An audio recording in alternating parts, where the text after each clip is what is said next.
So this week we're going to talk about underthinking. This sounds like a crazy idea, and I'm totally down with it. Sounds like a crazy idea. But here's what I've been thinking about the last couple of weeks. One of the things we talk about out in the world, on the internet and in books and all the things, especially as entrepreneurs, is overthinking.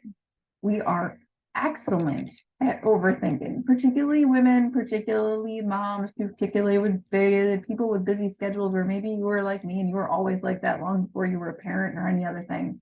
I am an expert overthinker. And so I was thinking about this, of course, overthinking it, and talking with a client recently. And I said, I think that it would be interesting to explore the opposite of overthinking, which would be underthinking. And so today, what I want to talk about is exactly that. So for me, the way I picture this is I think about like a dimmer switch, right? If you think about something on a slider that slides up and down, the very top of the dimmer switch, the on direction, is overthinking, right? And the very bottom is way underthinking.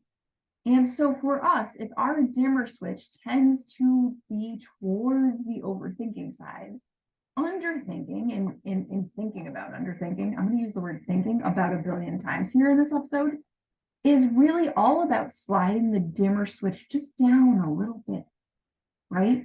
To just turn down the volume on the spinning in your brain so that you can get some more things done. If you are an overthinker, this is for you.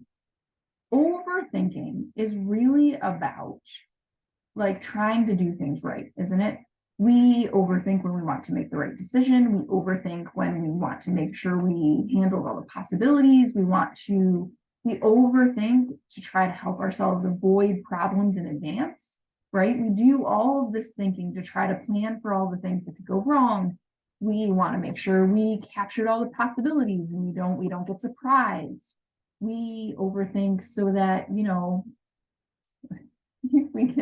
we can catch all the potential errors. We can do all the things. And then you know what? We never catch all the potential errors. We still get surprised. Things still don't go to plan. And so, yeah, thinking about some of what's possible, trying to plan all of that. I'm not saying to stop all of that. I'm not saying to give up thinking entirely. But the overthinking isn't really helping. It's just taking up extra time. Like we're never going to plan away surprise. We're never going to overthink our way to the correct decision all the time. If you remember school at all, I still teach college kids math. And what I hear from them all the time after tests is, you know what? I had the answer right the first time and then I overthought it. Right? How often have you talked yourself out of the thing you knew was the right thing to do because you thought about it too freaking much? So I want you to imagine what life would look like with less overthinking, with just dialing it down a little bit to underthink a little bit. What would it feel like? What would be different? I know for me, if I think about overthinking less, I gain back time almost immediately. I gain back sleep for sure, because if I'm going to be overthinking, it is at 11 p.m. It happens when I'm tired and then I get stuck in those loops and then my brain is going, and I should be sleeping, and I'm not. I did it just last night. When I overthink, the other thing I do is I lose focus. So if I were to underthink a little bit more, I get back time, I get back sleep, I get back focus, which is fantastic. I want all of those things back, like permanently. And that's not going to say that I'm going to be perfect at this, but like thinking a little less actually gets me a lot of good things. And then here's the other question to think about. What's scary about underthinking? So your brain is like, all right, logically underthinking could be a thing. I could think less, but, right? We overthink because we want to be right. We want to choose correctly. We want to make a good decision. We overthink because we have been taught that if we don't do our research very carefully and look at every option under the sun, that we're going to miss out on a good deal or we're going to miss something important and then we're screwed. But that's not ever been true, right? Like when I picked a wedding venue, we looked at one. We looked at exactly one wedding venue and then signed up, and it was amazing, right? It's like when you go to a restaurant that has 3 choices on the menu, you're still going to have an amazing meal if you choose the right thing for you than if they had 30. So you're not going to choose wrong. You can trust yourself to choose right. But it is scary to consider thinking less because we're taught that more thinking is more correct. But that's not real, because really we talk ourselves out of things because of overthinking. We do stuff, we make things extra hard. We do things that are not going to work out right because we thought too much about them constantly, right? And then we have to backtrack. So we're doing twice as much thinking and double work just because of the overthinking. Oh my goodness. So if you are, like me, an excellent and highly skilled ninja black belt level overthinker, what do you do to underthink? Because like, it's not just, if you're a natural overthinker, then underthinking feels really scary. So here are the things that my favorite strategies for doing this in a way that I know for a fact save me time, saves clients time. Every time I teach this to a friend, it saves them time. Like, it saves time, but it also helps you succeed more and accomplish more in less time, right? You get further faster when you're not thinking so freaking hard all the time. First, you have to notice yourself. And I know, like, if you listen to this podcast in any kind of regular way, you know that I talk a lot about noticing, but you got to hear your brain. When you drop into the like spin cycle that is overthinking, you have to pick it up, because we don't know we're overthinking sometimes, and we can't sort of work against it. We can't combat it in any useful way if we don't notice it's happening. So, I've had to train myself to sort of notice when I start to spin. When I lay down in bed at night and I start to go, and I'm like, oh, holy cow, there it goes. And then I know what to do at that point. Like, I take my headphones off my bedside table and I put them in my phone and I turn the meditation app on, because that is the only thing that is going to shut up my brain at night when I'm trying to sleep. But like, you got to notice when your brain starts to cycle endlessly like that, and you are in the middle of the workday, or you have some things going on, you're trying to get some stuff done, you're like, whoa, what's happening? There are a couple of questions to ask. The first is, why am I stuck here? Like, what's stuck here? Like, why is my brain stuck in this? It's like you're stuck, and your car is stuck in the mud and you're just spinning the wheels. Like, why am I spinning my wheels here? What exactly is happening? So you notice it, and then you step back. And it's like, okay, let me be curious. What's actually happening here? Then, what do I want to change? Like, okay, if I'm spinning my wheels in the mud, do I want to keep spinning them? Is it getting me somewhere to spin them? Do I need this period of time to spin, and then can I move on? Right? It's not saying that you're never going to be here, but it is like, okay, do I want to change something, and what is it? And then, how do I get to the solution I want?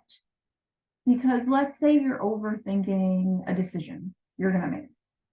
Well, how do you get to make the decision, right? How do I get to the solution I want? I want this to be decided, right? So I can continue to overthink and research, or I can just be like, okay, do I have enough information right now to make a decision? If I do, I'm going to decide. If I don't, then I know I need to do a little more research, but I'm going to give myself a time cap. And that leads to strategy number 2. First is noticing yourself. You got to hear it. The second is time caps. So here's the thing. Sometimes, and I suggest this to clients all the time in various ways, I give myself time to overthink. I schedule it. Like, so I am in the process of looking for new speaking opportunities and these kinds of things. And in my calendar over the next couple of weeks, I have time to research. But what I do in that research time is I give myself, 30 minutes, 45 minutes. And then I make a list of what I find and I decide what's worth pursuing. I give myself 45 minutes to research and 3 minutes to decide. Literally, that's it. And often, when I talk with clients about things like this, I give them even less. So I'll say to them, like, okay, you have to make a decision on X thing. I had an example of this last week, and I cannot remember what she was deciding. She was trying to decide something. I said, okay, how long do you think you need to research? And she said like, like 20 minutes or an hour. I think she said an hour. And I said, okay, give yourself an hour and 15 minutes. Give yourself a little extra time to play with, right? So that your brain feels like it's got the space it needs. Schedule it in, set a timer, give yourself the 75 minutes. And then at the end of 75 minutes, when the timer goes off, set the timer again for 5 minutes. And at the end of that 5 minutes, you'll have to have decided. And the thing is most of the time, you don't need anywhere near that 5 minutes. You know right away. You know what the decision is because your brain has been preparing to make the decision because you knew you were going to get a time cap. Most of the time I do this now, I'm checking off as I go, like which things I want to pursue, which things I don't, because my brain is already like, oh yeah, we're going to have to decide at the end what we're doing with this. Knowing I have to make a decision means that I'm already preparing for it instead of just like aimlessly floating around, looking at every option under the sun and thinking some more. Okay. So that's the second one. Time caps make a tremendous difference. But so does just like thinking, okay, you know what? I need some time to like marinate in this. I need some space to overthink it. And then I need to call it, right? You can have the time. Your brain sometimes just needs to like mush it around for a while. I always think of it like goes into the mixing bowl in the back of my brain and it just needs to be stirred a little bit. So sometimes I need that time. But at the same token, I don't need an endless amount of it. And I don't need to do any more research. Like I can't look at 50 possibilities. I can't, because it's not going to help me. It's just going to make it worse, right? Here's the last one. And this is, I think, the hard one. This is one I work really hard at as a business owner. This is one I talk to people about all the time. But one of the fastest ways you can stop overthinking is reducing the amount of time between thinking and doing. Now, in practice, for example, for me, this is something I do all the time. If I give myself the time to overthink, I will, right? You are the same. If I have the time to overthink, I will take it. But if I don't have the time, if I don't have enough space to overthink it, because I have other things going on that need my attention that I need to get done, I just go ahead and decide the thing and I do it. And like nothing worse happens because I did. Oftentimes it works better than I expected because I didn't screw around with it. So for you, this really for me has become one of my superpowers because now I like have a thought, do a thing, move on.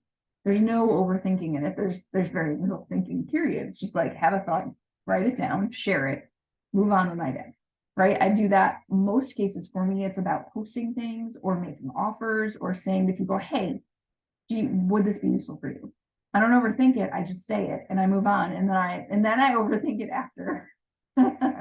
I retroactively overthink it, but then like my brain goes, well, it's already done. So you're going to have to just deal with it. Right. So for you, think about, the common areas in which you overthink. Is it marketing messaging? Is it your offer? Is it your pricing? Is it your whatever it is? Is it visibility? Is it reaching out to connect with people? Where is it? And where can you decide what needs to be done, do the thing, and close the amount of time that you have to think to something very, very small so that you don't have the time to play with. Often when I need to do this, what I do, and this is, I don't know if this is the best practice, but this is how I do it. What I do, like literally what I do, is I schedule my time to do the writing or make the post or make the offer or do the outreach back to something that has a hard stop time or a start time. So like I will give myself 15 minutes to do that thing right before I have to start with a client. Because I know at the end of that 15 minutes, I have to be done. Like I'm not going to be like, oh, client, can you wait 10 minutes while I finish this thing? I've been overthinking it. Like that's not going to work. Although they would laugh. That's not great. Or I schedule it like right at the end of the day, right before I know my kids are going to walk in the door and I have to get up to make dinner because we have baseball practice every night until the end of days. So I tend to things that I know I'm going to overthink or I'm going to be tempted to overthink, I give myself a really small window for, and I make sure that window is like an actual window and not like one I'm just manufacturing. I make sure it backs up to something that I can't get out of. And so then when it when that window is closing, I have to get it done. And it's a little pressure, right, to do the thing. And it doesn't always work, but it works more often than not. And in that way, I don't spend as much time overthinking. And the beauty of it is when the next thing starts, I stop thinking about what I was doing anyways, because I've switched into coach mode or into connecting mode or whatever I'm doing next. And by the time I come back to that thing I did, it's done. Like it's posted, it's out in the universe, it's shared, it's asked for, it's whatever, right? So, you know, it's a strategy. Okay, so here's my hope for you. My hope for you is that you're thinking a little less.